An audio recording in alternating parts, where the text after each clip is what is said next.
Good morning dear students. कल हमने बायड-स्वेड्स law के बारे में बताया था, जो मैग्नेटिक फील्ड एक पॉइंट पे कैलकुलेट करने के लिए यूज किया जाता है।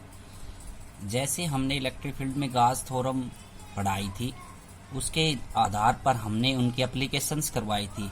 ऐसे ही मैग्नेटिक फील्ड के अंदर बायड-स्वेड्स लॉ है और उनके आधार पे हम एप्लीकेशंस पढ़ेंगे।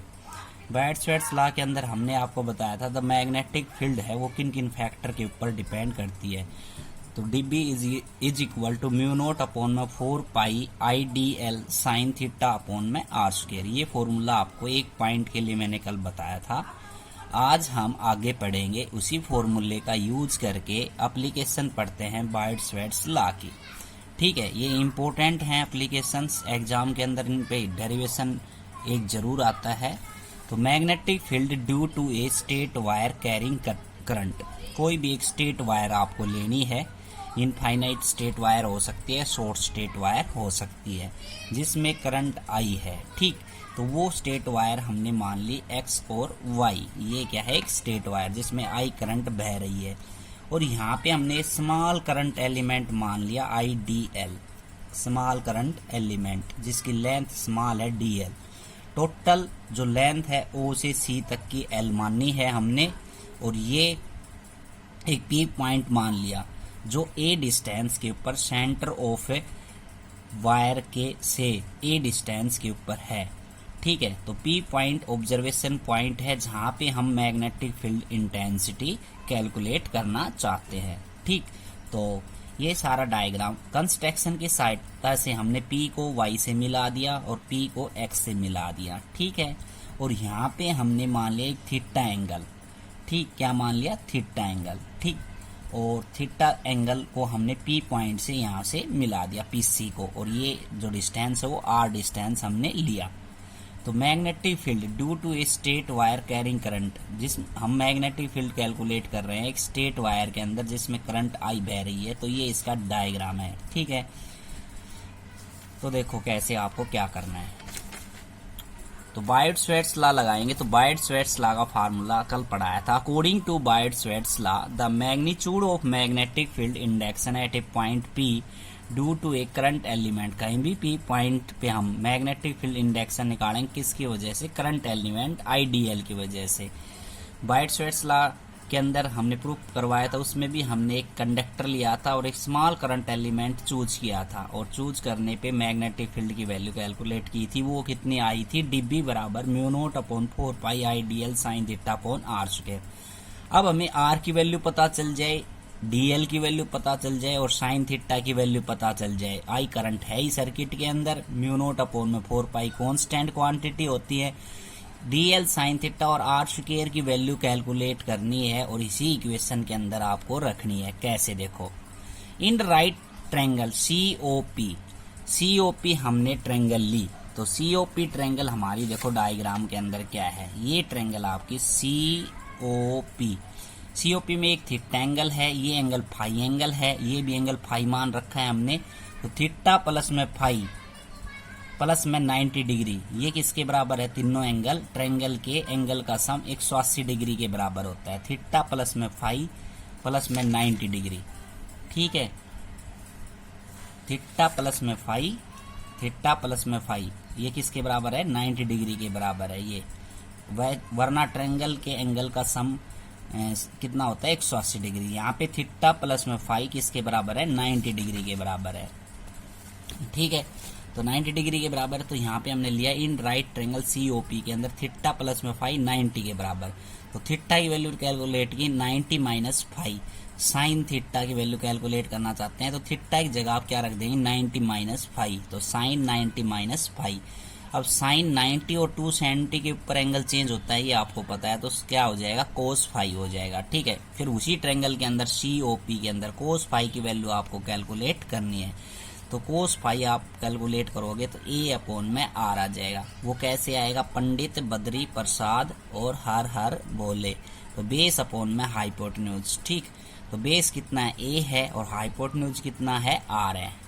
ठीक, तो उसी ट्रायंगल में से हम ये वैल्यू कैलकुलेट कर लेंगे। देखो, इन ट्रायंगल COP के अंदर बेस ये हो गया OP और हाइपोटेन्यूज कितना हो गया CP। तो A अपॉन में R, ये क्या निकाल लिया, बेस अपॉन में हाइपोटेन्यूज हमने कैलकुलेट कर लिया। ठीक है, तो यहाँ से R की वैल्यू निकालेंगे तो कितना है, A अपॉन में कोस फाई आ जाएगा, क्या आ जाएगा A। तो यहाँ से हमने R की वैल्यू कैलकुलेट कर ली, साइन थीटा की वैल्यू कैलकुलेट कर ली, किसके बराबर, कोस फाई के बराबर।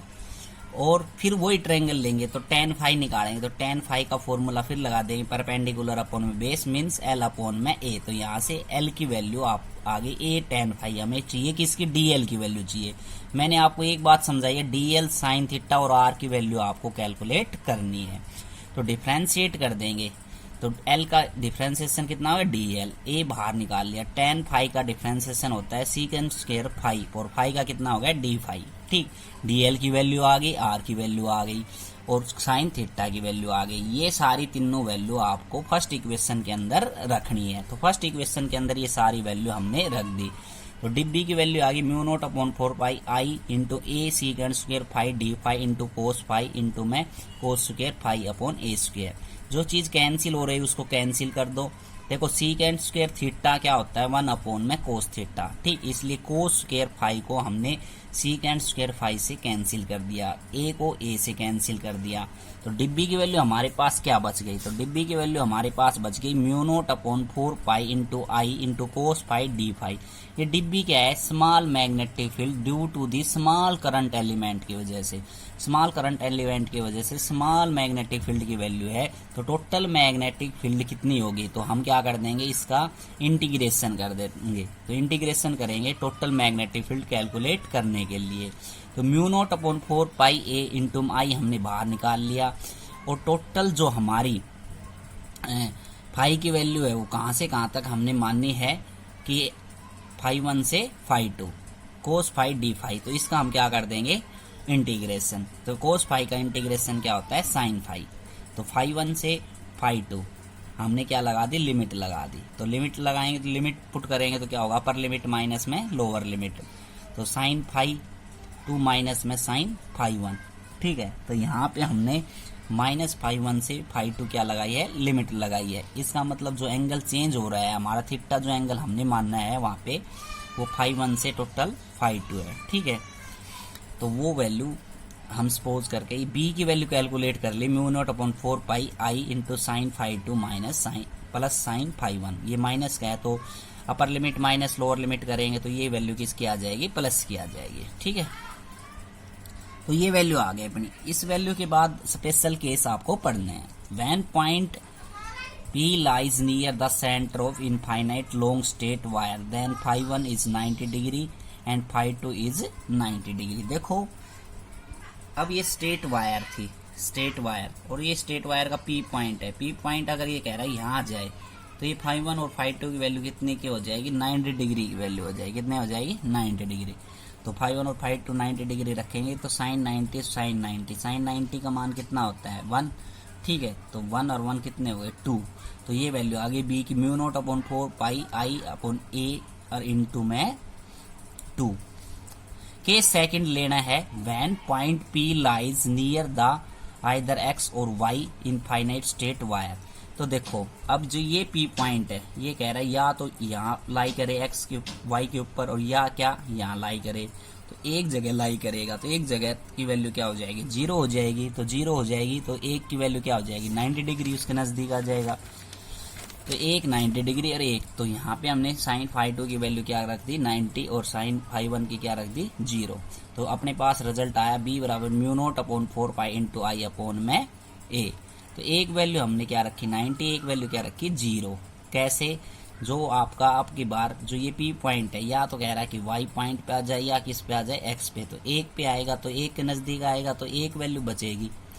ठीक है, नजदीक P पॉइंट यहाँ आ गया मान लो, तो ये वैल्यू आ गई 90 डिग्री, लेकिन ये क्या हो गई 0। तो एक वैल्यू आपको 0 करनी पड़ेगी। केस थर्ड है, if point P lies on the infinite straight wire. मतलब कि ये जो P पॉइंट है अब तो नजदीक है, A डिस्टेंस के ऊपर है, ये इनफाइनाइट पॉइंट पे चला जाए तो ये बहुत दूर जाएगा।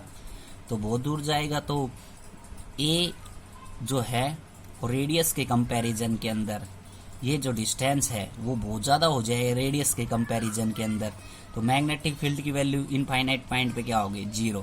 तो point P lies on the infinite straight wire then the DL and DR is parallel.